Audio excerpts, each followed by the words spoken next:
Juan Carlos Monedero para, sin embargo, marxismo para pobres, malos tiempos para la izquierda. En Europa aguanta Pedro Sánchez, en España, eso sí, con cada vez más dificultades y sobre todo, más que por lo que hace, por sus discusiones con el bueno de Donald Trump. También está en Dinamarca y Malta. Considerar de izquierdas al Partido Laborista Inglés me parece un exceso. Hay pequeñas victorias, como la alcaldía de Gros, que es la segunda ciudad más grande de Viena, pero el mapa europeo se nos ha llenado de banderas de la extrema derecha. En América Latina resisten, y digo resisten porque les atacan constantemente México, Brasil, Uruguay con Yamandu Orsi y Guatemala con Bernardo Arévalo. El resto da susto. Como se está repitiendo en las redes, un acusado de pederastia en Estados Unidos, un abogado de mafiosos en Colombia, un presidente con una familia vinculada al narco en Ecuador, la hija de un genocida en Perú, un psicópata en El Salvador, el hijo de un nazi en Chile, un demente que no siempre se medica en Argentina. Dice Boaventura de Sousa Santos que por izquierda debemos entender toda resistencia colectiva, yo añadiría o individual, organizada contra la injusticia social, la desigualdad y la discriminación causadas por las principales formas de dominación de la era moderna, el capitalismo, el colonialismo y el patriarcado. La resistencia está complicada, no solamente por leyes mordaza que silencian con multas, porras, gases, las manifestaciones, las marchas, las protestas, también por la creciente represión, por la estigmatización social de la protesta en medios y redes y por la pérdida de gobiernos progresistas. Pero cuidado, también porque la ciudadanía está debilitando su conciencia crítica. Está comprando el marco neoliberal que dice que no hay alternativa y está perdiendo de vista que su enemigo no es su compañero de trabajo, ni el que es más pobre que él, ni el inmigrante, ni el sindicalista, ni el zurdo, ni el de izquierdas, ni las feministas, ni las personas de otra raza o etnia que reclaman su lugar en la sociedad. Estos decenios de neoliberalismo nos han ido hurtando la capacidad de imaginar mundos alternativos, nos han convencido de que no hay sociedad para todos y que por tanto hay que pelear por recursos escasos, la sociedad Mad Max. Cuando la educación, la sanidad, el transporte, el trabajo, la vivienda se van volviendo artículos de lujo, la sociedad neoliberal nos pone a luchar a todos contra todos. Nos hace protagonistas involuntarios de los juegos del hambre y nos lleva también a votar a los rudos, a los canallas, a gente sin escrúpulos, que son los que nos autorizan también a nosotros a comportarnos como capataces en una plantación de esclavos. Ya la democracia liberal nos había engañado diciéndonos que todos somos iguales. No, es una gran mentira. Es verdad que el voto de un rico se cuenta igual que el voto de un trabajador pobre, pero la capacidad de influencia de uno y otro no se pueden comparar. Es evidente que los intereses y deseos de los ricos se cumplen con más facilidad que los de los pobres.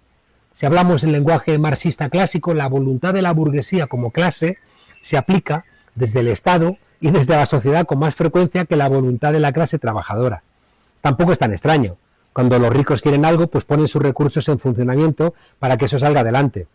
Saben además que el dinero que inviertan lo van a recuperar o por lo menos les va a ayudar a reducir pérdidas.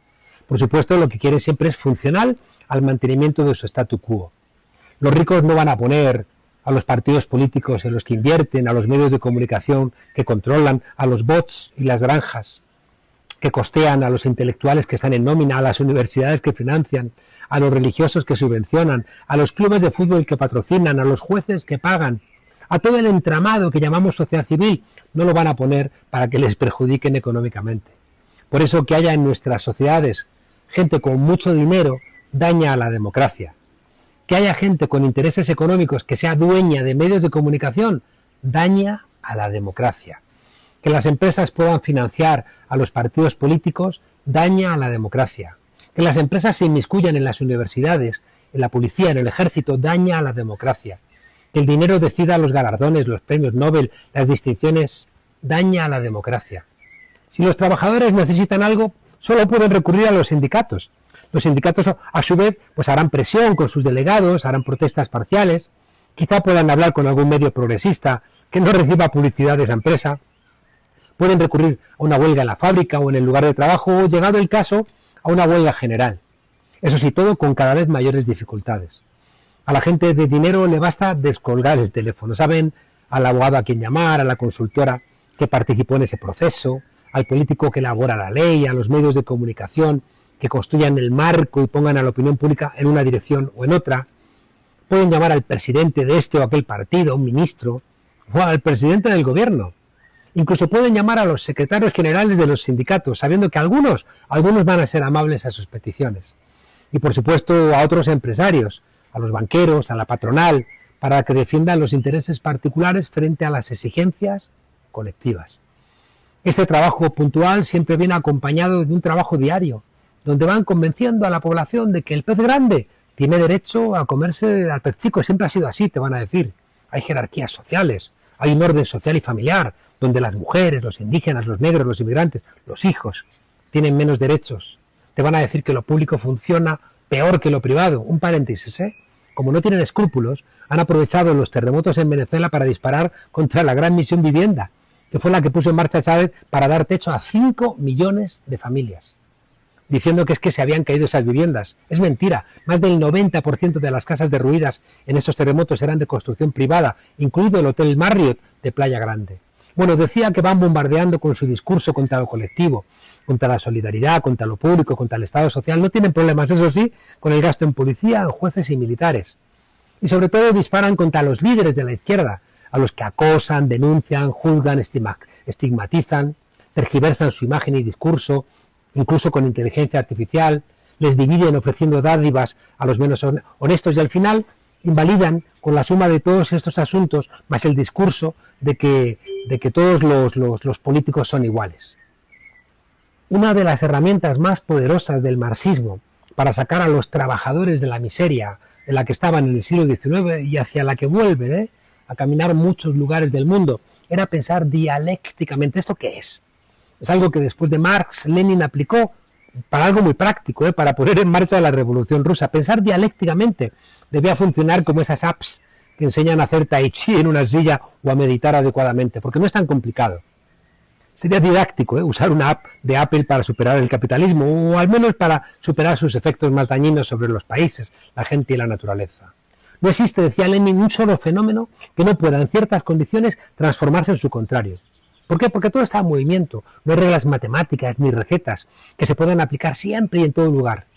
La dialéctica nos ayuda a entender que Trump está generando lo que va a acabar con Trump. Y que lo que está haciendo Gloria Sheinbaum en México, por ejemplo, ser presidenta, en otras circunstancias y con otros actores, podría volverse en contra de las mayorías a las cuales ahora se está ayudando. Por eso hace falta que la gente consciente se junte en un sitio, que no se aleje del pueblo, para hacer constantemente análisis concretos en situaciones concretas y ponerlo en relación con el conjunto, es decir, un partido en movimiento.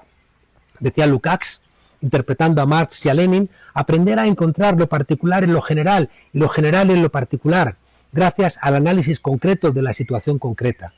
A encontrar en el momento nuevo de una situación lo que la vincula al proceso anterior y en las leyes estas dialécticas del proceso histórico lo nuevo que va surgiendo una y otra vez.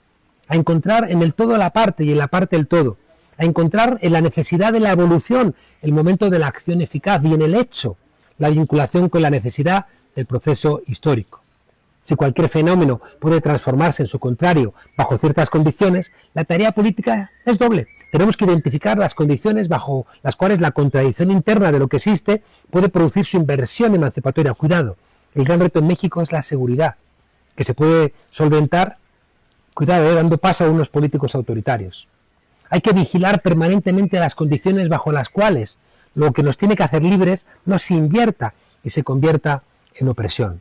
El gran principio que nos enseñó el marxismo, que está en Hegel y que está en el sentido común, es que todos los dolores terminan por convertirse en una pulsión de superar ese dolor, sabiendo que no debes convertirte en aquello que te tenía a ti oprimido.